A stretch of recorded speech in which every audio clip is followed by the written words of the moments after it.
വീട്ടിലെ തിരക്കുകളെല്ലാം കഴിഞ്ഞ് എല്ലാ ദിവസവും ആ അമ്മ ഒരു പൊതിയുമായി അയൽപ്പക്കത്തേക്ക് പോകുന്നത് അവൾ ശ്രദ്ധിക്കുമായിരുന്നു.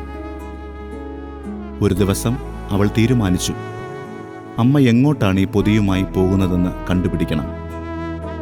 അമ്മയറിയാതെ അവൾ അമ്മയെ പിന്തുടർന്നു. അമ്മ ആ വീട്ടിലെ മുറ്റം അടിച്ച് വൃത്തിയാക്കി കട്ടിലിൽ ഉറുമ്പരിച്ചു കിടന്ന ഒരു മനുഷ്യനെ കുളിപ്പിച്ച് മുട്ടിൽ നിന്ന് അയാൾക്ക് ഭക്ഷണം വാരിക്കൊടുക്കുന്നു.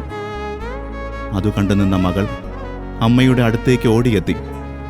ഇതെന്താണമ്മേ എന്ന ചോദ്യത്തിന് അമ്മ മറുപടി നൽകി. ഇതാണ് മോളെ ദൈവം. ആ ദൈവത്തെ ഇങ്ങനെയാണ് നാം സ്നേഹിക്കേണ്ടത്. അവൾ പഠിച്ച് ടീച്ചറായി. അവൾക്കൊരു കാര്യം മനസ്സിലായി, ഇതെൻ്റെ അമ്മയുടെ ആഗ്രഹമല്ല. ജോലി ഉപേക്ഷിച്ച് ഒരു 5 രൂപയുമായി കൽക്കട്ടയിലേക്കിറങ്ങി. അവസാനം പാവങ്ങളുടെ അമ്മയായി, കൽക്കട്ടയുടെ അമ്മയായി, എല്ലാവർക്കും അമ്മയായി, മദർ തെരേസയായി. ശുശ്രൂഷയുടെ ആദ്യ നാളുകളിൽ അനേകരാൽ അവഗണിക്കപ്പെട്ട ആ കന്യാസ്ത്രീയെ ലോകം പിന്നീട് മാനിച്ചു.